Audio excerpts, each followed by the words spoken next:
stand here tonight for every person who ever admired Elizabeth Taylor. Elizabeth Taylor has given us her extravagant beauty, her powerful determination, and her amazing grace. Elizabeth Taylor, actress, activist, I'm here to help fight AIDS. mother, businesswoman, celebrity. Half a century after she first became a star, her every move still seizes headlines, often pushing Hollywood's hottest faces off the covers of magazines and tabloids. She is the most long-lasting star in the firmament. And of course, I know about that cosmic stuff. Her name can sell a product. Passion, I see, is catching. Her appearances are an event. But Taylor's public image hasn't always told the private story of a down-to-earth survivor who battled near-fatal illness and devastating tragedies with strength and humanity. So when all is said and done, it is not her violet eyes that are her best feature, it is her heart.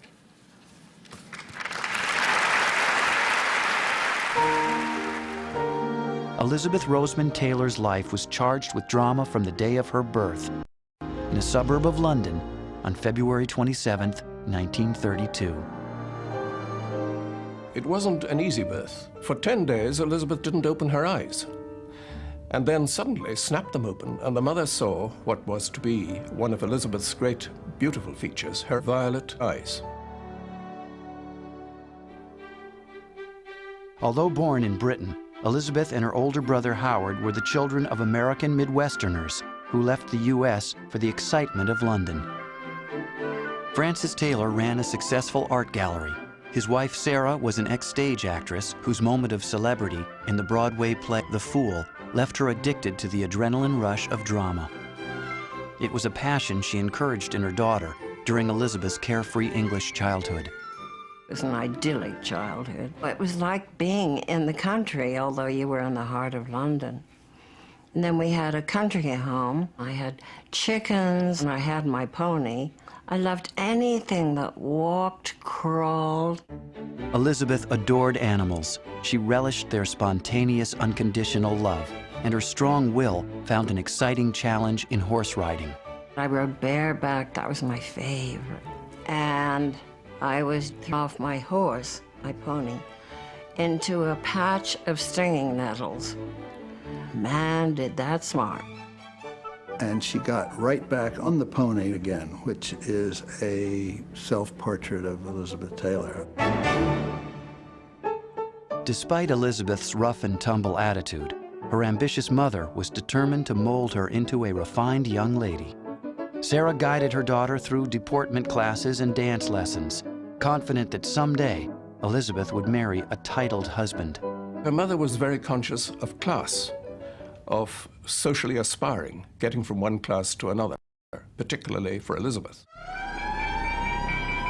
But Sarah's plan was shattered in 1939 as air raid sirens across England signaled the approach of war.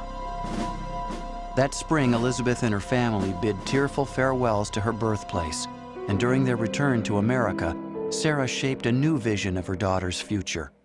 My father's a captain, Captain Crew. I'm Sarah. Aboard ship, mother and daughter saw their first film together, My daddy is a good soldier. The Little Princess, starring Shirley Temple. Isn't he the most wonderful man in all the world? Sarah, who'd never forgotten her own ambitions as an actress, was excited by a new plan of how to make her daughter a success. Sarah began to replace the idea of making a good marriage for Elizabeth in English society with the hope of getting a good job for Elizabeth in the film industry. Elizabeth always obeyed her mother. Her mother wanted her to be an actress, and therefore Elizabeth said, "I will be an actress." The 7-year-old was dazzled by the contrast between war-torn Britain and sunny Beverly Hills, where Taylor's father launched another successful art gallery. Sarah met gossip queen Hedda Hopper, and by 1940, her friends included the chairman of Universal Pictures, Cheever Cowden, who saw screen promise in Elizabeth's unusual beauty. Cowden gave the 9-year-old a 1-year contract at $100 a week, and in 1942, Universal cast Elizabeth in a small role in the low-budget comedy There's One Born Every Minute, opposite Carl Alfalfa Switzer. I'm gonna to sing a campaign song entitled Lemuel P. Twine for Mayor, and written by yourself, stupid. Gloria Ann. and dedicated to the Dedicated, darling. Yes, Mother.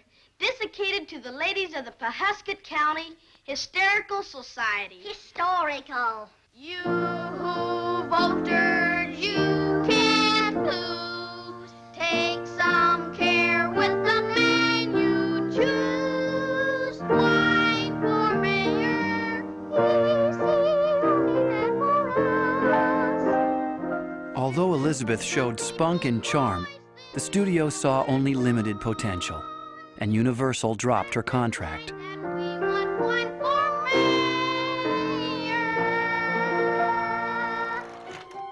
But the family's disappointment turned to hope weeks later when Elizabeth's father met producer Sam Marks. Marks was hunting for a child actress to appear in the film Lassie Come Home. It was already shooting at the most successful and mythic movie studio of the day, MGM. I did a test after hours, and I had to do my first acting with a mop that was supposed to be Lassie. Elizabeth won the part at the salary of $100 a week, $150 less than her canine co-star. The boy's family was poor. So poor they had to sell Lassie, and she was shipped hundreds of miles away. Then one day she ran away. She was going home. Lassie Come Home featured a sensitive teenager who'd also escaped war-torn Britain, Roddy McDowell. He became one of Elizabeth's dearest friends. Elizabeth had a happy time at the studio because Roddy was wonderful. They were about the same age, and he was sort of like another brother to Elizabeth, and someone always to confide in and tell her problems to. I hope you won't worry too much about Lassie.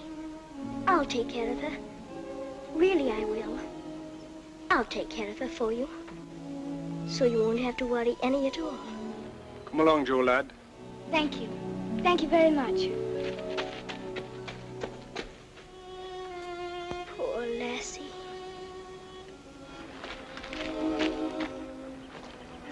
Poor Lassie. Poor girl. Taylor's stunning looks and instinctive acting gifts also caught the eye of MGM chief Louis B. Mayer, the most powerful and feared executive in Hollywood. In 1943, Mayer put the 11-year-old under a 7-year contract, and overnight, MGM became Elizabeth's school, her workplace, and her one source of contact with children her age. Here was a little girl who was very nice and not at all pretentious. She wasn't snooty, or she would jump rope with me and play with me. She always came on the set with 2 or 3 dogs or a squirrel in a cage that they had to put off the set because it was making noise all the time. Helen, where does that road go? I told you before, to Bradford. But after Bradford? Derby, I suppose, Nottingham, and then London. Elizabeth's compassionate nature was put to good use when MGM loaned her to 20th Century Fox for its forthcoming adaptation of Jane Eyre. Taylor was cast as Helen, an abused and dying orphan who becomes the title character's closest friend. Helen? Oh, I'm so glad. I heard Dr. Rivers say. I was afraid. I'm not afraid, Jane. Helen? You must be cold. Lie down and cover yourself up.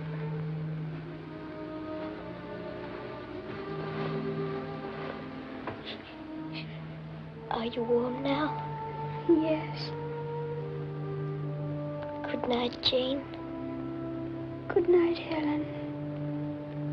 Fox didn't even give Elizabeth Taylor billing in Jane Eyre, but if you look at any scene she appears in, you want to look at nothing else, just her face.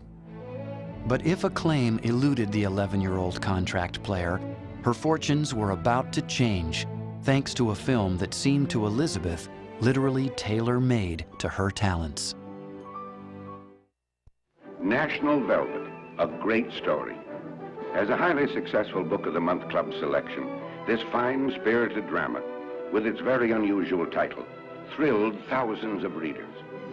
By 1943, Elizabeth Taylor was determined to capture the most coveted part for a young actress at MGM, the starring role in National Velvet.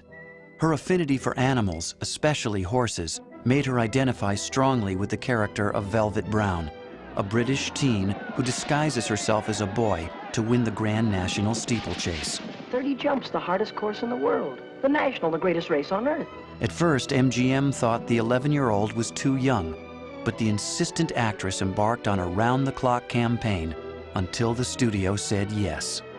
Metro-Goldwyn-Mayer now presents this most human story of a boy, a girl, and a horse in all the warm tenderness of its modest, unpretentious sincerity. I'd sooner have that horse happy than go to heaven. She was magnificent from the beginning. I remember all the scenes with her. They were great. She was marvelous in them, and she would. It would only take us 1 or 2 takes.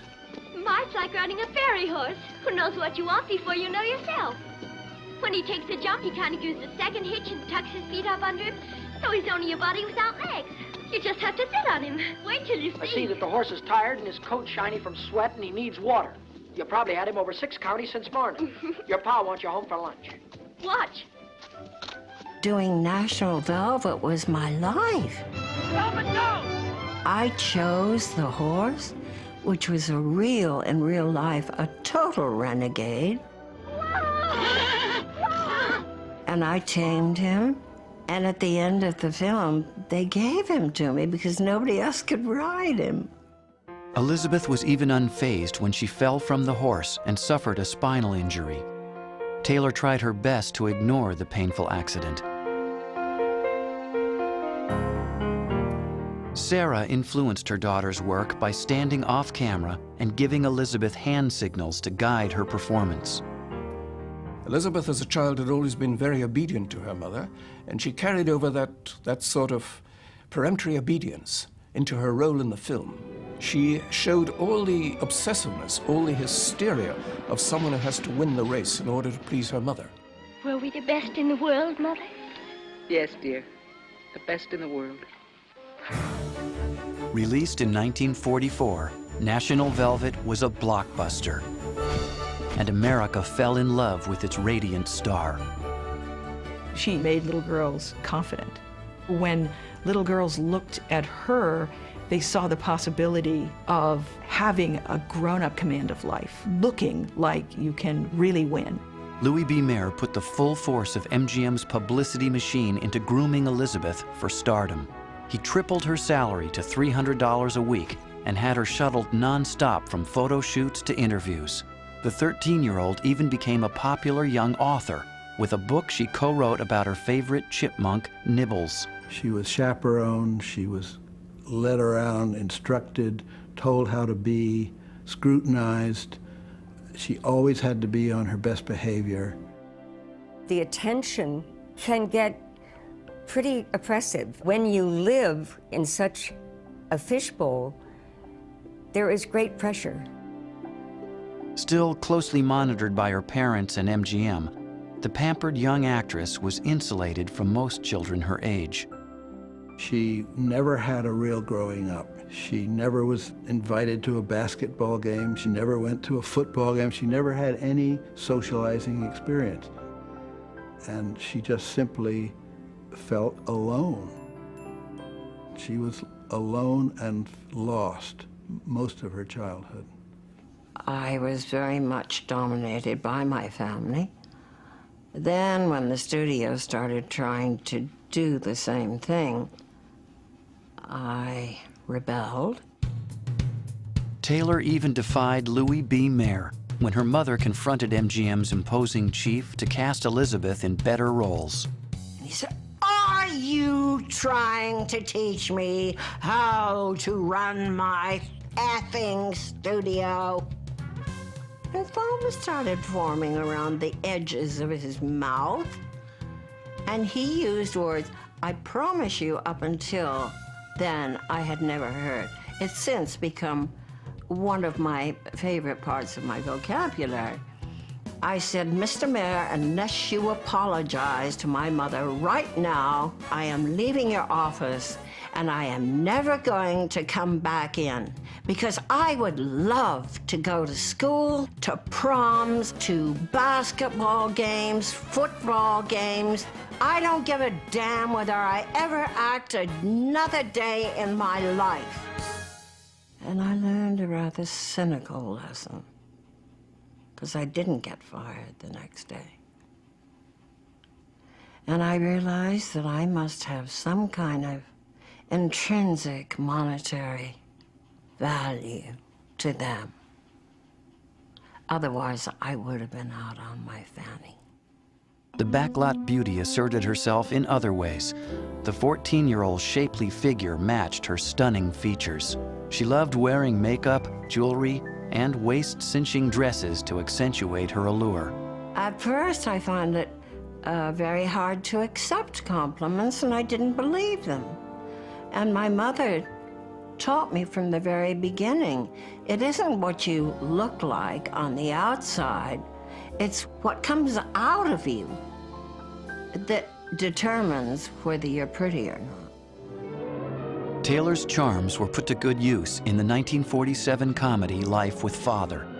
It co-starred William Powell, Irene Dunn, and Jimmy Lydon. Do you ever play duets? Well, I haven't up to now. Neither have I. Up to now. She was just about to be a full-blown woman at that age, and she was so beautiful. You just didn't believe anybody could be that beautiful. Everything was there. I was hoping we could have a few minutes together before you left. You can't see it when you're playing the scene with her, but it's there on the screen, that marvelous technique of hands, eyes, voice, movement. There's an aura there. I'll show you how much I like you. Get up, get up! Oh, Mary, don't do that. Please don't do that. No, you think I'm just a bold and forward girl. Oh, no, it's not that. Was it because it's Sunday? No, it'd be the same any day. Oh, Mary.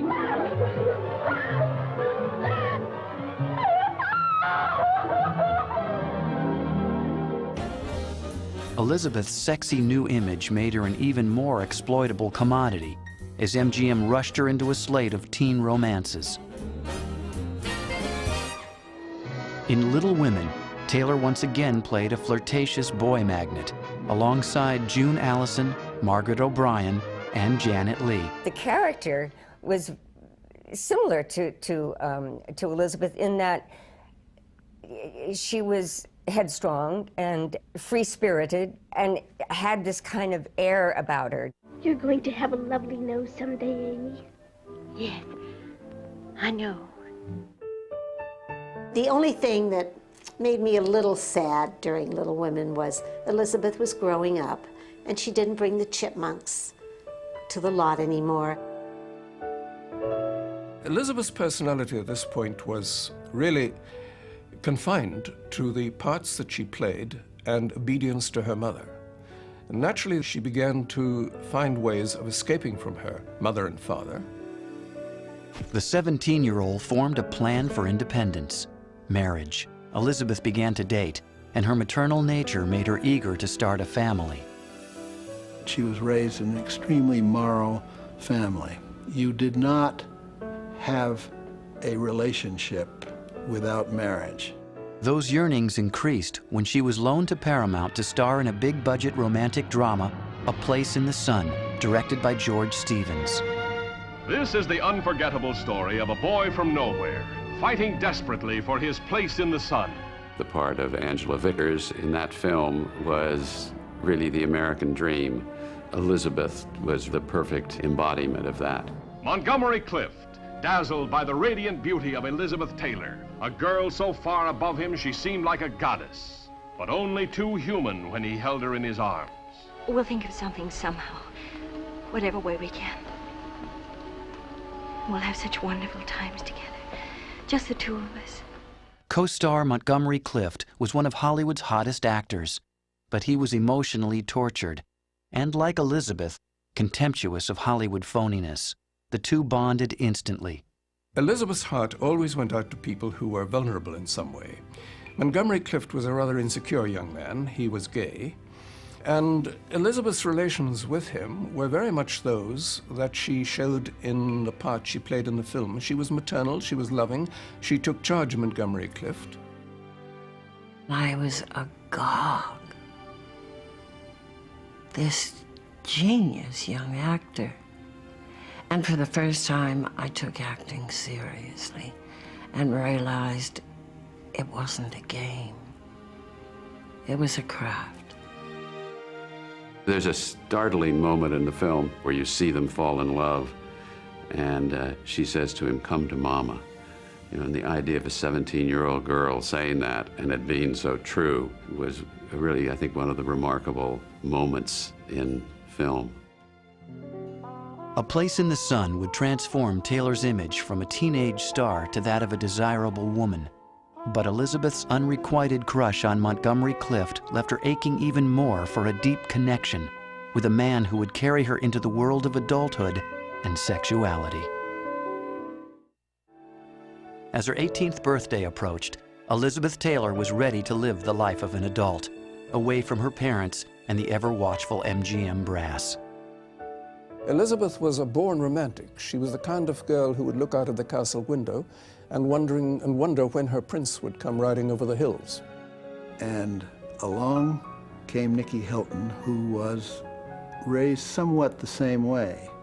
I mean, he grew up in that Hilton family with a powerful father, and they were, I suspect, like two lost souls. 23-year-old Conrad Hilton Jr. was the high-living heir to his father's hotel empire. To Elizabeth, he was Prince Charming, and she ignored friends' warnings about Hilton's rumored temper and womanizing. Taylor's fantasies were also fueled by the MGM comedy Father of the Bride. Elizabeth was cast as the soon-to-wed daughter of a put-upon patriarch played by Spencer Tracy. The actress's movie wedding heightened her real-life ambitions, and in 1950, Elizabeth said yes when Nicky Hilton proposed after 4 months of dating. I think the marriage was like diving into the pool of freedom. It kind of opened the door. Wedding bells for the most beautiful teenager in the world. Excited fans see 18-year-old Elizabeth Taylor arrive at the Beverly Hills Church of the Good Shepherd to marry Conrad Hilton Jr., heir to a fabulous hotel empire. It was perhaps the most sumptuous wedding that has ever been staged in Hollywood. Every star under the sun was invited. Everybody was there, and Clark Gable, Lana Turner, Spencer Tracy. I was thrilled to have been invited, and she just looked so beautiful. I never saw such a beautiful bride. It was, she was just breathtaking. In New York, another bride and groom on a pretty extended honeymoon. Conrad Hilton Jr. and Elizabeth Taylor sail on the Queen Mary for 3 months in Europe. But Elizabeth's fairy tale wedding quickly twisted into her worst nightmare. As their honeymoon began, Hilton grew bored with his sexually inexperienced bride. Within days, he deserted her for gambling casinos. Nick Hilton was brutal. He drank a lot, he had a bad temper. In fact, Elizabeth later said that he used physical force on her. The 18-year-old was too ashamed and embarrassed to share her misery with anyone. Her unhappiness grew when she was pushed by MGM to play an expectant newlywed in Father's Little Dividend, a sequel to Father of the Bride. It's this young doctor of hers. I've always said she should have gone to our family doctor. We wanted her to go to our doctor, too. There's nothing the matter with my doctor. He's fine. He's wonderful. He told me not to pay any attention to... Nobody seems to realize this is my baby. Mine and Buckley's. You seem to think the way you talk. Well, I'll have you know this. I'm going to have my baby the way I want to. Mama. By the time production finished, Taylor's marriage was over. The shattered 18-year-old filed for divorce 6 months after her wedding. She was in despair. She had tremendous self-doubts, You can imagine how she felt that here she had made this plunge into adulthood and it had turned into nothing but pain. And she was lost, felt lost. That summer, MGM shipped its rising star off to England to appear in the medieval epic Ivanhoe. But more exciting for Elizabeth than the film was another actor who was making a name for himself in Britain, 38-year-old Michael Wilding. Taylor was charmed by Wilding's sophistication and wit, especially after the crude violence of Nicky Hilton. He was incredibly nice. I mean, he was kind. When people say to me, what is charm? I say, go and watch Michael Wilding in the film. That's charm. The debonair actor was twice Taylor's age, but Elizabeth pursued Wilding with a passion that amused the laid-back Englishman. It was an amazing capacity she had. She was so lovely, so interesting, so compassionate, as though each man that she talked to was the only person on the planet. Elizabeth was ready to remarry and encouraged Wilding to pursue. That February, the couple wed in London in a ceremony that once again became a media event. Elizabeth was rediscovering her self-confidence, and Wilding was happy to let his movie star wife take charge of their future. Taylor now earned nearly $5,000 a week. She convinced MGM to also put Michael under contract. And in January 1953, the 20-year-old achieved a lifelong dream when she became the mother of Michael Wilding Jr. Elizabeth always loved children. I mean, she was very good with children. And so I don't believe it changed her, but it broadened her. She's a very down-to-earth, really, if ever the term Mother Earth should apply to anyone, it would be to her. Strange, because she is so glamorous. And on the other side of the polarity, a kind of caretaking housewife. She wouldn't get all dressed up. She likes to just slob around. Elizabeth finally felt like an adult, but her newfound stability was about to be shaken by a man who was unlike any she had ever met before. By 1955, Elizabeth Taylor could celebrate both a busy film career and the birth of her second son, Christopher. That year, Taylor also grabbed the chance to re-team with her Place in the Sun director, George Stevens. The film was Giant, Edna Ferber's sprawling tale of Texas. This is Texas, mighty colossus of the Southwest, the land where today's ranch hand can become tomorrow's multimillionaire. At first, Stevens doubted Taylor had the talent to play a strong-willed rancher's wife who ages 25 years in the story. Elizabeth's beauty kind of put a burden on her. It was hard for many people to accept really how good an actress she was.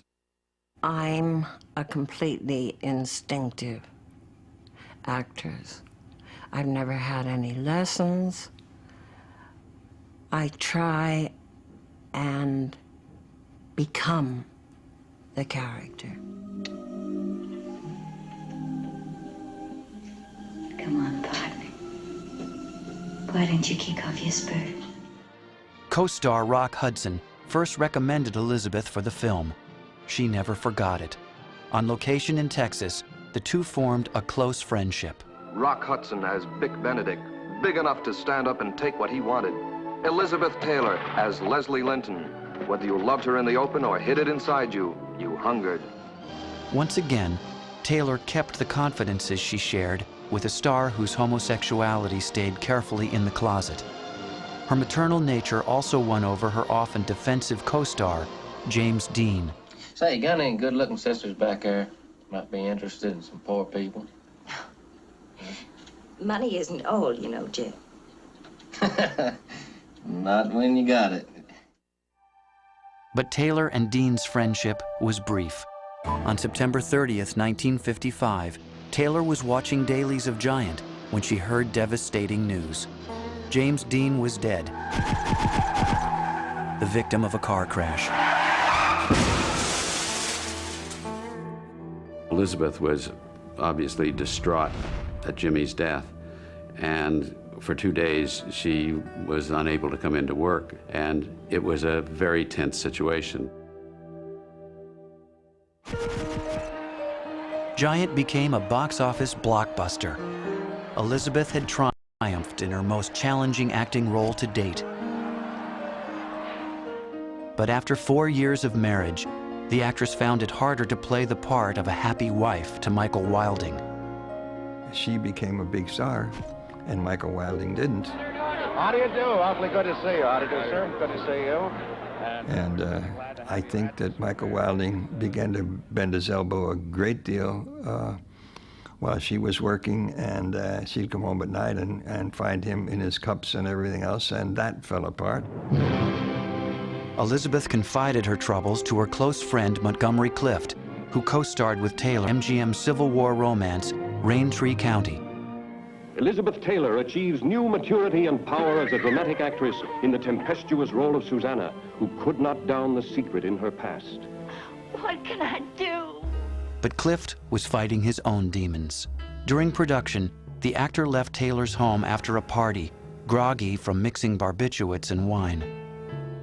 Moments later, Elizabeth heard a horrifying crash. Clift had driven off a canyon. His face was shattered. He could barely breathe.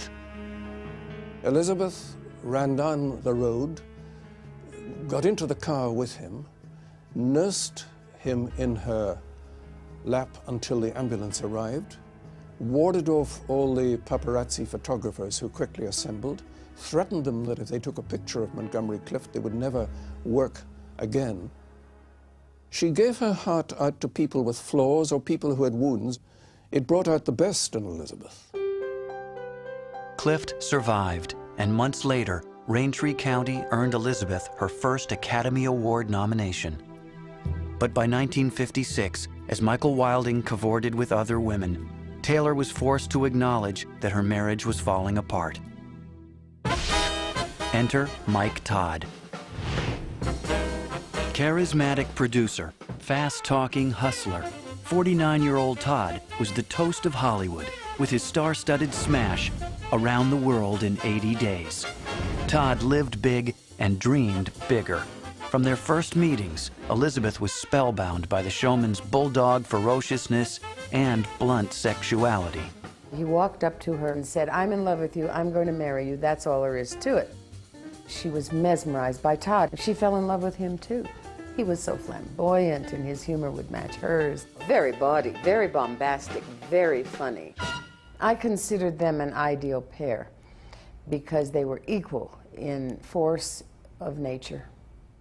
I remember sitting in his office. He was courting her on the telephone. She was on the other end, and I could hear her demanding, cajoling, seducing, that if he wanted her, it would take a diamond and emerald pin. And I watched him melt. I watched him basically in his mind make out the check. Unlike Michael Wilding and Nikki Hilton, Todd wasn't threatened by Taylor's salty independence or her power to hold the media spotlight. And in February 1957, 2 days after divorcing Michael Wilding, 25-year-old Elizabeth became Mrs. Mike Todd. The couple's good friends, singer Eddie Fisher and his movie star wife Debbie Reynolds, served as best man and matron of honor. She relaxed with Mike because he just laid the world out for her. He was, powerful and dynamic, and I think Elizabeth really needed that.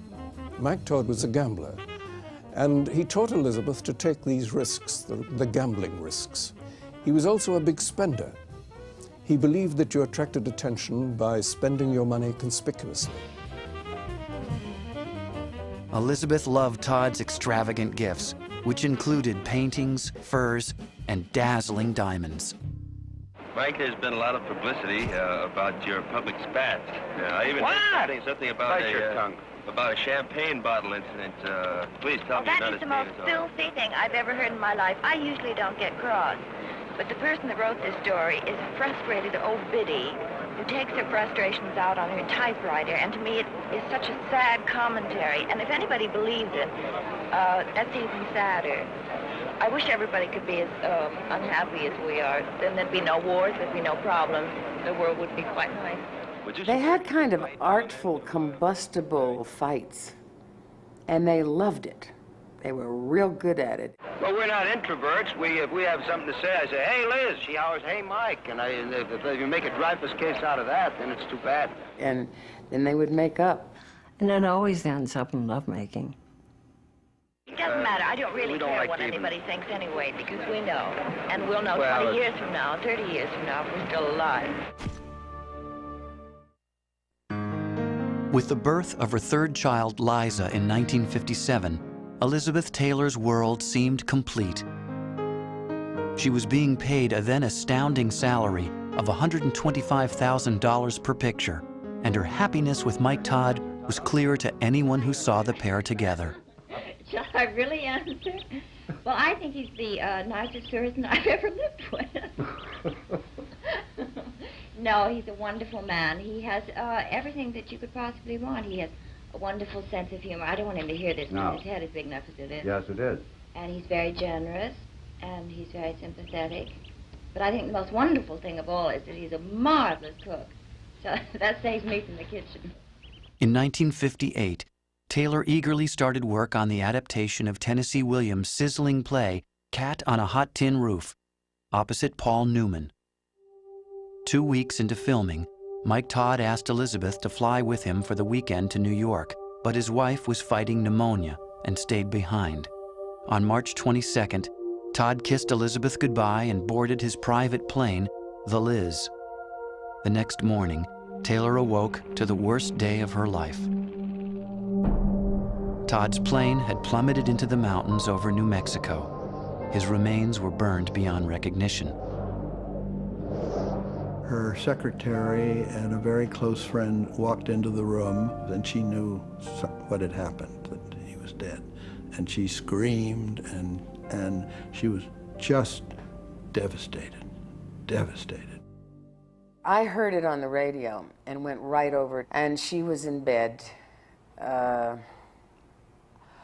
disbelieving, upset with God. She was destroyed. Couldn't move, couldn't get out of bed. Friends kept round-the-clock suicide watches on Elizabeth.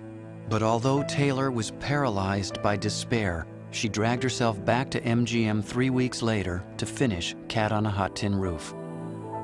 She felt Mike Todd would want her to complete that film. Another reason which became evident was that she needed the money.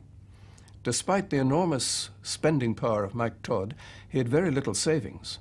I feel all the time like a cat on a hot tin roof. Then jump off the roof, Maggie, jump off it. Elizabeth Taylor is Maggie the Cat, a girl too hungry for love to care how she goes about getting it. I don't mind making a fool of myself over you. Well, I mind. I feel embarrassed for you. Feel embarrassed.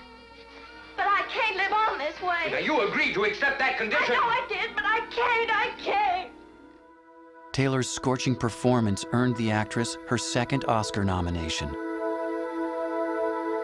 But Elizabeth was inconsolable, and the world mourned for the beautiful widow who had lost the love of her life. Love. That was Mike's legacy to me.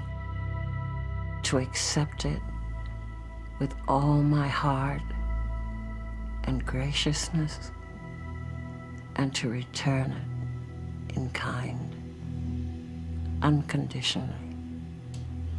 And I hope that's what I pass on to the ones I love. As Taylor clung to Mike's memory, she found consolation in the company of Todd's best friend, recording star Eddie Fisher, husband of Debbie Reynolds, and the father of 2 young children. She was living with the ghost of Mike Todd, and the closest thing to him that she could find to keep that ghost alive was Eddie Fisher. Suddenly, friendship turned to passion, and Hollywood's rumor mill exploded when reporters caught Taylor and Fisher spending a weekend together in New York. Most stars would have cloaked the romance in deception, but Elizabeth refused to live a lie. Hedda Hopper reproached Elizabeth. She was then the leading gossip columnist in Hollywood. And Elizabeth's reply was brutal and frank. She said, "Mike is dead and I am alive. What do you expect me to do, sleep alone?" Taylor's scandalous romance ignited a media firestorm. Protesters picketed the couple at Fear's concerts.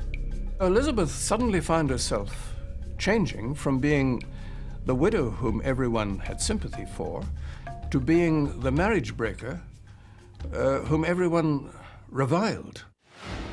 In 1959, the 27-year-old mother of three defied public opinion and took her fourth walk down the aisle. As a sign of devotion to Eddie Fisher, she also converted to Judaism. Hollywood was hungry to cash in on Elizabeth's new image in the press as an irresistible, raven-haired seductress. Taylor received $500,000 and her third Oscar nomination for Suddenly Last Summer, another sexually charged adaptation of a Tennessee Williams play. MGM shrewdly sold the film with an image of its gorgeous star in a bathing suit. It was a one-piece bathing suit made of something white. The water made it transparent. I told him I didn't want to swim in it, but he just grabbed me by the hand and dragged me into the water all the way, and I came out looking nude. For movie audiences, Taylor's image as a confident seductress even eclipsed the vulnerable sexuality of Marilyn Monroe at the box office. And Taylor took her status as Hollywood's hottest actress all the way to the bank. The phone rang and it was Walter Wanger asking her if she'd like to play Cleopatra. Well, I was in the bathtub. Eddie answered the phone, and I was getting so sick of it, I really didn't want to do it. The first script was terrible. And I said, "Yeah, tell him I'll do it for $1 million and 10% of the absolute gross," which was absurd, and I meant it to be absurd. And Eddie came back and said through the door, he said, "Okay, it's a deal." I just screamed and dove under the water, inhaling more water because I was laughing so hard. The Motion Picture Casting Achievement of the Year is about to become a recorded fact as producer Walter Wanger introduces Elizabeth Taylor to 20th Century Fox executive producer Buddy Adler. The first actress to break the $1 million barrier, Taylor was about to stand center stage in a real-life drama that would brand Elizabeth as the world's most infamous woman. What a role! And Liz is the gal to do it justice. Before Elizabeth Taylor could start Cleopatra, the 27-year-old had one last film to make at MGM. It would complete her contract with the studio that held her creatively captive for 18 years. Working for MGM, it was just pure slavery. If you turned down a script, they put you on suspension. It was slavery. MGM was eager to exploit Elizabeth's scandalous image by casting her in Butterfield 8, the racy tale of a doomed prostitute. But Taylor refused. She thought the part of Gloria Wanderess, a call girl in the film, was no better than a whore, a prostitute. And indeed, that's what the part was. You're all alike, aren't you? Play tough. I'm not like anyone, I'm me. When MGM's brass cast Eddie Fisher in a small role, Elizabeth grudgingly agreed to do the movie. Because I'm sick of opening that door every other day and finding you boozed up, burned out, and ugly. Why do you come here like this? Where have I always come, Steve? At least I can be honest with you. But during the tense production, Taylor grew impatient, both with MGM and her husband, as she realized that the man she married was no Mike Todd. She began to appreciate Eddie's shortcomings, which were not certainly those of the ebullient and radiant life that she had led with Mike Todd.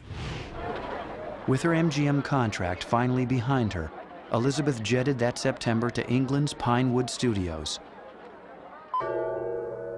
There she began filming Cleopatra, opposite co-stars Peter Finch and Stephen Boyd. But from the start, the epic production seemed cursed due to cost overages and endless rainstorms.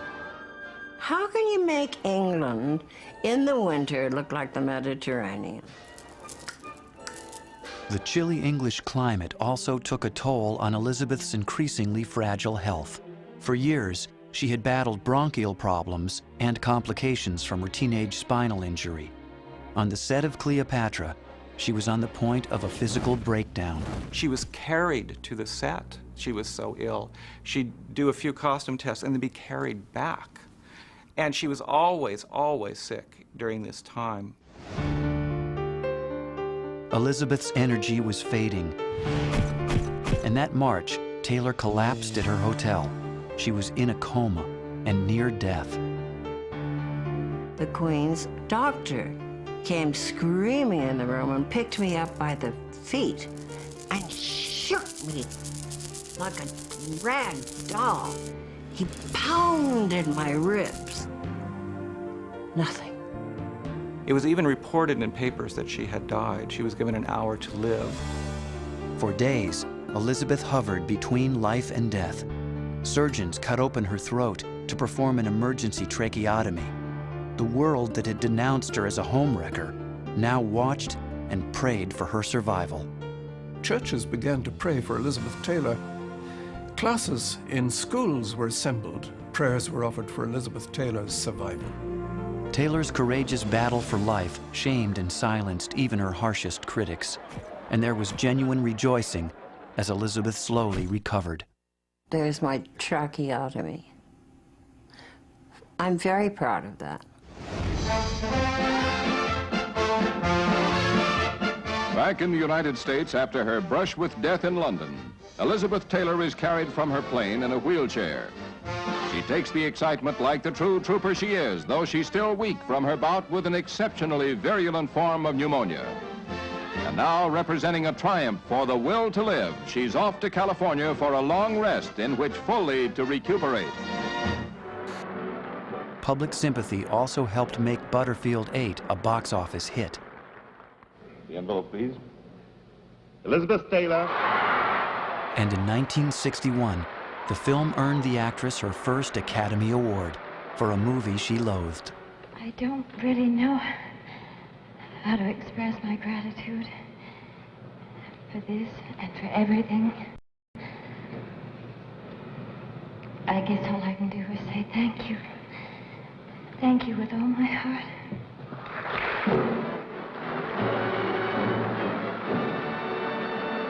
I think she said she got it for her tracheotomy. Hated the movie, hated her part, said so.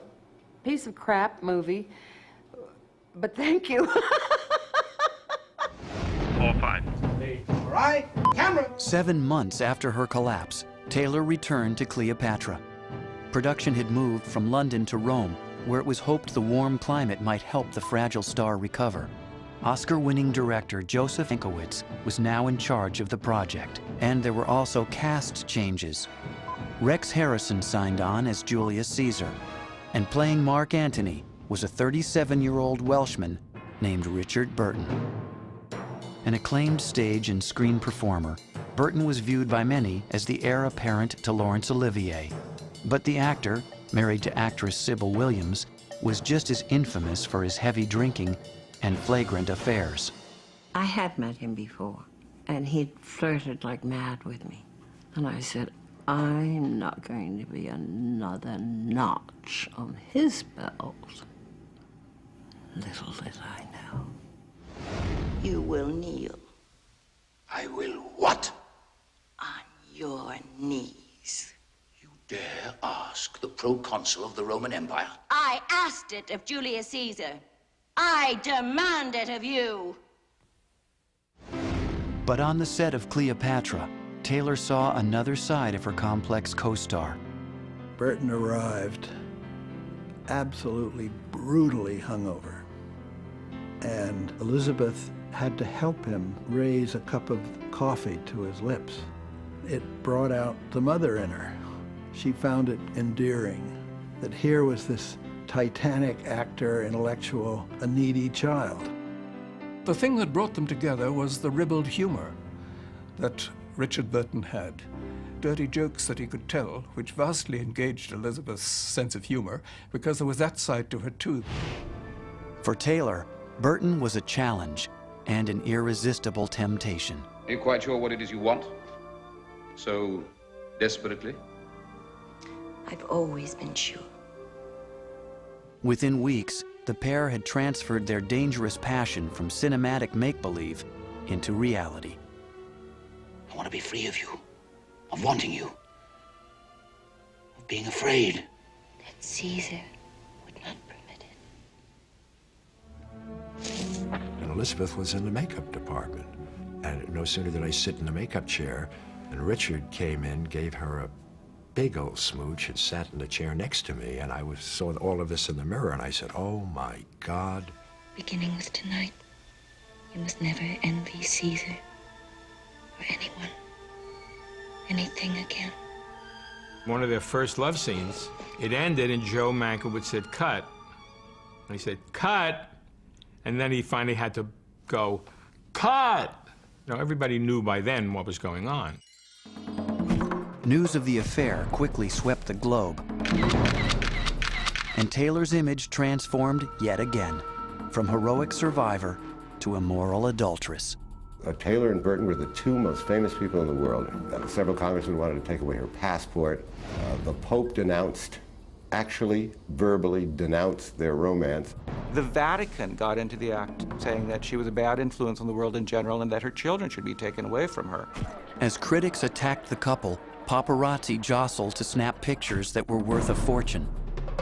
This was the first tabloid film. Cleopatra had more headlines than the Cuban Missile Crisis. Hey! But perhaps no day of filming was more dramatic or rewarding for Elizabeth than Cleopatra's triumphant entry into Rome. Right before she's supposed to be in the midst of 7,000 Italian, presumably Catholic, extras, the Vatican, they wanted her booed and hissed. She was terrified. The studio was terrified. They posted armed guards around the forum set so that she could be protected from assassination.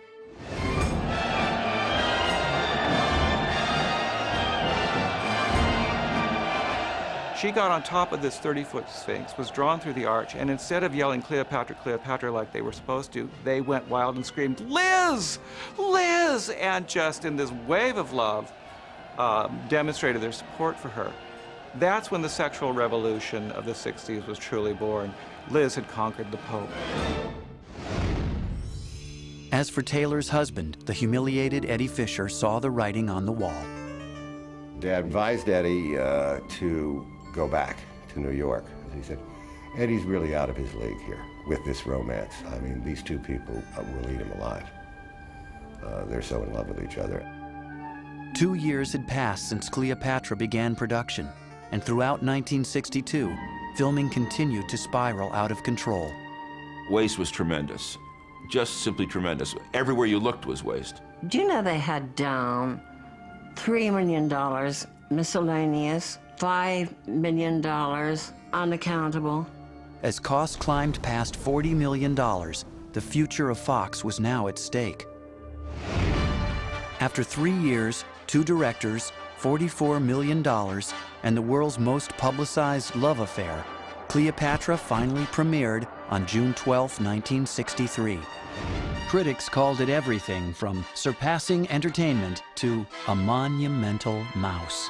Elizabeth, she said the final humiliation was having to go and see it. But she went, she came out of there, rushed to the ladies' room and threw up. They just made it into a parade of costume changes. It had such potential of being a classy film. Despite mixed reviews, audiences flocked to Cleopatra. And although the film took years to show a profit, 31-year-old Elizabeth's final paycheck was a jaw-dropping $7 million, thanks to the many schedule overruns. More importantly, Taylor had also won Richard Burton, a man whose reckless extremes would push Elizabeth to an outrageous new peak of celebrity. Does a film star ever become accustomed to being asked very personal questions? No. Would you? Do you resent them? Sometimes, if they're too personal, I find it an affront on my privacy. By 1963, Elizabeth Taylor and Richard Burton were everywhere, from theaters showing their second film together, The VIPs, to front pages that flashed their latest exploits.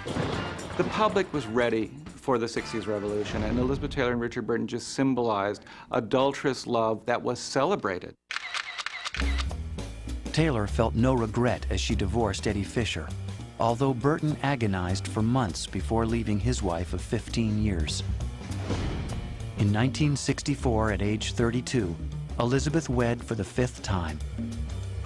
She swore it would be the last. Liz says she's never been happier in her life than with you. Yeah, I feel the same way. It'll last a while, then, huh? A while? Yeah. Watch it. Taylor hoped the media frenzy would fade after she married Burton, but it only grew as Richard showered his bride with expensive gifts and jewelry amid lovers' quarrels played out in public. I think having a fight, an out-and-out, outrageous, ridiculous fight, is one of the greatest exercises in marital togetherness. I think especially if you have no really weak points. You see, you do not attack the weak points. And when she attacks me, double chins. You bloody well have. Yeah, she's got a slightly fat belly. I never use Well, I've got those his things. pock marks, you know. He had the temerity to humiliate the most beautiful woman in the world, just as Mike did. And her sense of humor sometimes got so bawdy that she thought that was funny. Elizabeth and Richard combined not only their careers, but their families. Besides her 2 sons with Michael Wilding and her daughter with Mike Todd, Elizabeth had adopted a young girl from Germany named Maria. Taylor was also a loving parent to Burton's 2 children. But she was such a force of loving nature and caring and nurturing that that is really true about her. She really knows how to be a mother who lets the children grow up. Taylor also remained one of the world's hottest movie stars, teaming with Burton in such films as Dr. Faustus, The Comedians, and the glossy romance, The Sandpiper. Elizabeth Taylor, I, Richard Burton, will take nothing from the Big Sur and will leave no scars. And only a film will exist to show that intruders from the commercial world had come, however briefly, to the Big Sur. The movies gave viewers the chance to watch the pair play out their passionate relationship on the big screen. But no film was more riveting than Who's Afraid of Virginia Woolf? Directed by Mike Nichols, the 1966 drama was based on Edward Albee's searing play about a university couple embroiled in marital warfare. Fix me another drink, lover. My God, you can sweat it down, can't you? Well, I'm thirsty. Oh, Jesus. Look, sweetheart, I can drink you under any goddamn table you want, so don't worry about me. I gave everything I had to give. I wore prosthetics and padding, put on 20 pounds. I was 33 and playing a drunk, ravenous 55-year-old woman who was deeply in love with her husband, but didn't know how to express it. And I'm not going to give a damn what I do, and I'm going to make the biggest goddamn explosion you've ever heard. You tried, and I'll beat you at your own game. Is that a threat, George, huh? That's a threat, Martha. You're gonna get it, baby. Be careful, Martha. I'll rip you to pieces. You're not man enough. You haven't the guts. I think that was my favorite role because I really had to get my finger out and act. Who's Afraid of Virginia Woolf was a critical and commercial triumph. Both Elizabeth and Richard earned Oscar nominations. And although Burton lost to Paul Scofield in A Man for All Seasons, Taylor was thrilled to accept her second Best Actress trophy, this time for a role she was truly proud of. Elizabeth now felt bold enough to tackle the ultimate actor's challenge, Shakespeare, in Franco Zeffirelli's production of The Taming of the Shrew. That was shattering because I'd never done Shakespeare before. And here's Muggins from Hollywood, you know, who had done Cleopatra which was like a mockery to those people. I said, Richard, I'm scared witless. I said, I know nothing about it. You've got to help me, because I'm absolutely panic-struck. He said, listen, Mabel, you did all right in Virginia Wharf. You did all right in Quack, Quack, Quack. Just consider it exactly the same, and you do it on your own. And if it isn't your own, then it won't mean anything. Elizabeth brought a complete freshness and her own personality. Katharina the Shrew is a pretty lively lady, and as was Elizabeth, you know, very beautiful and with quite a mouth on her. There was only one line she asked me about, actually, in the entire play, and she had most of the lines. She said, how the hell does one say, whom dost thou lovest best? Without turning like a toffee in your mouth. But by the late 1960s, no movie was more opulent or outrageous than Taylor and Burton's lifestyle. I think ever since I was released from MGM, my penal servitude, and was on my own and making my own deals, that I really started having fun. Taylor and Burton spent millions on fur coats, a yacht, Rolls Royces, even a $900,000 jet. And then, of course, there was the jewelry. The Krupp diamond, the La Pellegrina pearl, huge rings. It was almost pathological the way he went after every famous jewel in the world that came on the market to buy for Elizabeth. He saw it, I think, as a way of atoning for the sin of leaving his own wife. She saw it as evidence of the strength of love that he had for her. Swept up in the media madness, Elizabeth and Richard seemed addicted to their spending and their fame. They were facing other addictions as well. Burton was tortured by guilt over leaving Sybil and by his contempt for the celebrity that he also craved. By 1968, he was drinking more heavily than ever, and so was his 36-year-old wife, despite her precarious health. Richard really had an alcoholic problem, and it fed into some weaknesses she had in that area. Elizabeth mirrored her husband's self-destructiveness.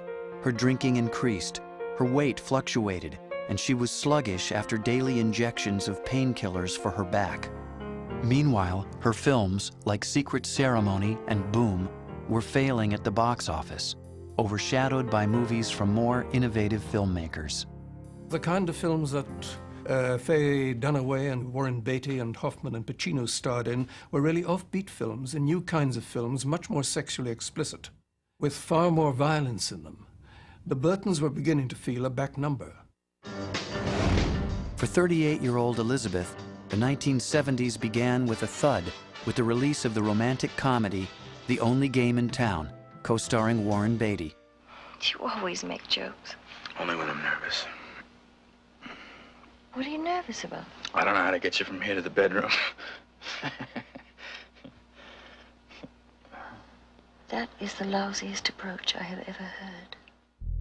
The movie was an expensive flop, and its failure foreshadowed Elizabeth's next 3 years, a time of failed films and bitter fights with Richard, who was caught having an affair with a co-star. She even made a cameo appearance on Gary's hit daytime soap opera, General Hospital. That's my second home, is a hospital. So just the thought of it, I thought, was so camp, doing General Hospital. My curse on you, Laura and Luke. My curse on both of you. That was a giggle. I have seen General Hospital and the university, and I approve. As my husband would have approved. Mikos Casa. I'm sorry. She wasn't at all the standoffish, violet-eyed star. She was very much a colleague. Mikos Cassadine had a deep and abiding love. I said Cassadine. That's right. That's right. That's right. Oh, shit. Right.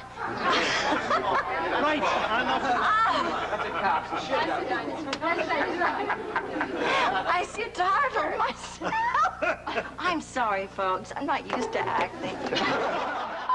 The best part of spending time with Elizabeth was her humor and how hungry she was to experience regular, quote, regular life.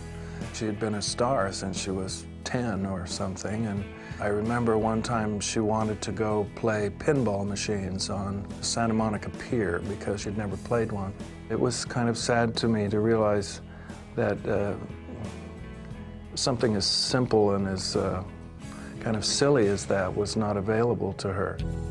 But despite her return to acting and to life in California, Elizabeth was physically exhausted by chronic health problems, public responsibilities, and a grueling schedule. Once again, her life was approaching a crisis point. In 1983, Elizabeth Taylor delighted fans and the press by announcing that she and Richard Burton were back together. But this time, the reunion was strictly professional, as the pair agreed to co-star in the classic stage comedy Private Lives. It was thrilling, exciting, as ever born. Dearest, dearest heart. Oh my God. Noel Coward's play about bickering lovers should have been perfect for the pair. But the 58-year-old Burton appeared haggard and weak, while Taylor was turning once again to alcohol and prescription drugs. Reviews were brutal, and by the end of an exhausting 7-month stage tour, Elizabeth was approaching an emotional and physical breakdown. It was up to her family and closest friends to step in and save her. She was ambushed one day, discovered that she was almost being put on trial by this living room filled by her nearest and dearest, her children, who told her mother, "You've got to take yourself in hand." Elizabeth was shocked, but she also listened. And that December, the 51-year-old screen legend checked into the Betty Ford Clinic in Rancho Mirage, California. Her decision made instant headlines. I'm proud that I did it. And I hope that other women would think, well, if she can do it, I can do it. At the clinic, Taylor shared a bedroom and waited her turn for the bathroom. She emptied trash cans and swept her living space. But the tough program had an impact. Taylor used the time to examine her life, her addictions, and her choices. That August, Elizabeth's hard-won sobriety was put to the test when she was told that Richard Burton had died of a massive hemorrhage. He'll never leave me. In a way, I don't think our relationship ever ended. 2 months before he died, he said to his brother, "Boy, that bloody woman. I still love her, and I know one day I'm gonna end up marrying her again." We couldn't stay away from each other. Months later, Elizabeth received more devastating news. Her good friend, Rock Hudson, was dying of a mysterious illness called AIDS. Taylor was furious that little was being done to stop a disease that some were calling God's punishment of the gay community. AIDS knows no prejudice. It strikes men, women, children, and we must strike back. And with your help, we will, and we will win. Thank you. His death activated her into some kind of a movement, which then became a cause. Many of us have lost a dear friend to AIDS. Don't wait until someone you care for is touched by this horrifying illness. I went to a hospice outside Rome. It was all AIDS patients. And the society ladies of Rome couldn't walk their dogs near this building because they thought AIDS was airborne and that their dogs might catch it or they might catch it. The ignorance. And I went inside and I said, "Is there anything we can do for you. And one man said, to have someone put their arms around us. I could feel the tears stinging my eyes. And I kissed each and every one of them. Elizabeth became a warrior in the dawning battle against AIDS. In 1987, the 55-year-old founded AMFAR, the American Foundation for AIDS Research. It has raised over $64 million and continues to raise millions around the world. The actress also created the Elizabeth Taylor AIDS Foundation, and she has continued to cover all of its operating expenses. Every dollar of the millions raised has gone to provide services to AIDS victims and give preventative education to the public. A lot of people closed doors on her, but she fought and fought and fought and raised hundreds of millions of dollars for AIDS over the years. Acting is absolutely unimportant in my life. My life is totally AIDS. And I will do anything I can to help. Throughout the 1980s, Elizabeth balanced her overriding cause of AIDS fundraising with occasional acting roles in TV and film. She also launched a business. Passion, I see, is catching. After the success of her first perfume, Passion, Elizabeth Taylor's White Diamonds also became one of the top-selling fragrances in America. It remains one of the most popular scents in the country. The actress also made headlines with a string of high-profile beaus, including George Hamilton and millionaire Malcolm Forbes. But Taylor still fought agonizing health problems and took pills to fight excruciating pain in her spine. The 56-year-old was slipping back into dependency on prescription drugs. Taylor returned to the Betty Ford Clinic. She emerged not only healthier, but with a new boyfriend. Larry Fortensky was a 35-year-old construction worker who had gone to the clinic to fight his own battle with alcohol. He'd already been married twice. He was a handsome guy, a handsome hunk, but he had no interests that were in common with Elizabeth, except that they both had the common interest of getting off the bottle. Here he's squiring Elizabeth Taylor, and I think he felt like he was run over by a truck, because everybody came to see Elizabeth and how are you, dear, and we all love her and everything else, and he was just there. But Elizabeth and Larry stayed together, and in 1991, the 59-year-old spoke familiar wedding vows for the 8th time. The wedding to Larry Fortensky was at Michael Jackson's ranch. It was quite a media circus, that's for sure. During the ceremony, you couldn't even hear anything because the helicopters were flying just above, which was a nightmare. And then some guy jumped out of a helicopter in a parachute and landed in the middle of, right where the ceremony was. But at the end of it, it was a beautiful wedding. In 1992, Elizabeth celebrated not only her 60th birthday, but her restored health and her new marriage with an all-night party at Disneyland. I'm 60 years old today, but I'm dedicating this celebration of life to the kid in me. Taylor was having fun, and her sense of playfulness came through in a cartoon cameo on the hit TV hit The Simpsons. I've got to fire that agent. A year later, Taylor returned to the big screen, playing Fred Flintstone's shrewish mother-in-law in The Flintstones.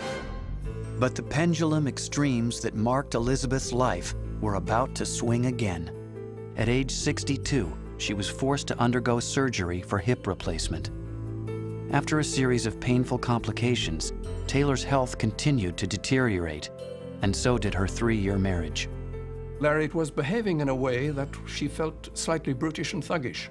She used to send him out on expeditions, partly to get rid of him, and he would put up shells for the neighbors. Since the neighbors happened to be ex-President Ronald Reagan and Nancy, it was a rather privileged piece of shelf fixing that Larry went about. Few were surprised when in 1996, the 64-year-old Elizabeth and Larry Fortensky divorced after nearly 5 years of marriage. The actress was philosophical. Deaths illnesses, destructive addictions, broken marriages, all things considered, she told the press, I'm damn lucky to be alive. In 1997, Elizabeth Taylor turned 65 years old, but it would not be a year of celebration. After suffering agonizing headaches, the actress was diagnosed with a brain tumor. It was the most frightening crisis Elizabeth had faced in decades. Friends watched and waited as doctors shaved Taylor's beautiful hair and removed a 2-inch tumor from her brain. To her relief, the tumor was benign, and Taylor embarked on a slow, painful recovery, which was also tested when her lifelong friend, Roddy McDowell, lost his battle with cancer.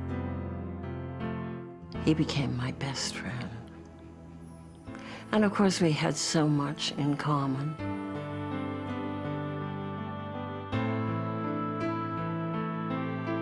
She once said to me, why is it that all the good people die and I just keep going on and on and on? And I said, obviously it's because you have something you have to do.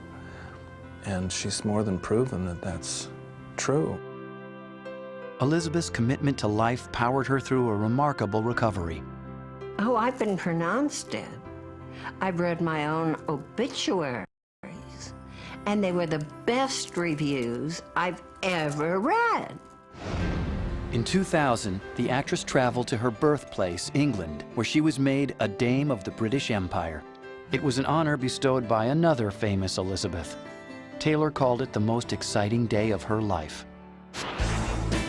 Dame Elizabeth also returned to acting.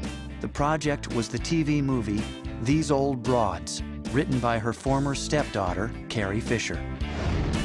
Playing a show business manager, Elizabeth camped it up alongside Joan Collins, Shirley MacLaine, and even Debbie Reynolds, Taylor's old rock for the heart of Eddie Fisher.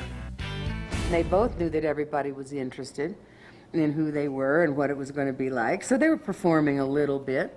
This isn't about the costume. It's about Freddie, isn't it?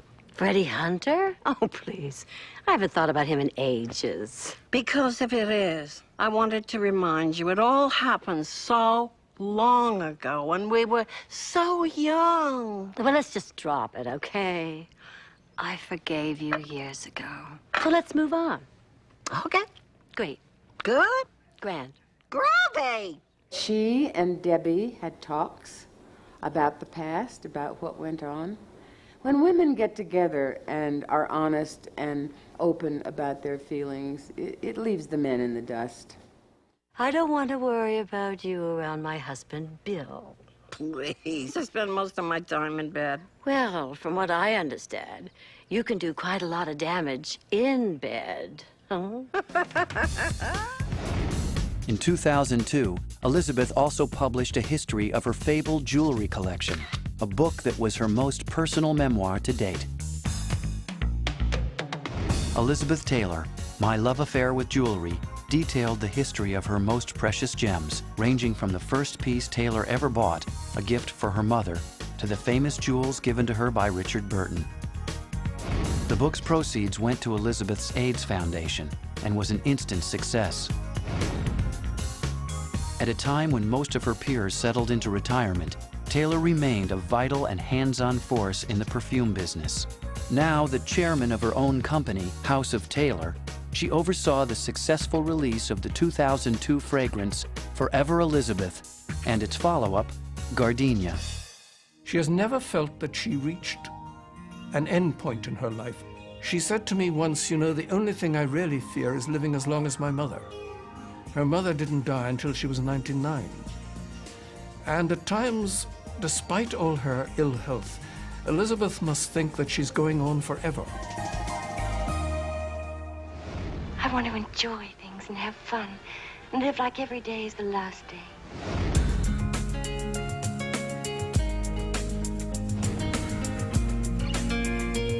Like the diamonds she has collected, Elizabeth Taylor remains the embodiment of beauty and strength. And after decades of tragedy and controversy, she continues to shine in her ultimate role of survivor. and I'm not gonna give a damn what I do, and I'm gonna make the biggest goddamn explosion you've ever heard. I admire Elizabeth most for her empathy, for her loyalty, for her seemingly endless desire to champion causes or people. That's an extraordinary quality. She's a genuine person. That humor and intelligence is constant. And she's got a smile and a laugh and a generous spirit no matter what's going on. Besides, you love me very much. We all love her. And she hasn't changed from the time she was a 15-year-old girl in my mind. I think we all have lived our lives through her. Every time she got a divorce, we thought about the divorce we were engaged in. Every time she fell in love, we felt the same way. I feel very lucky. Sometimes I think my heart will crack, but all in all, I consider myself the luckiest woman in the world.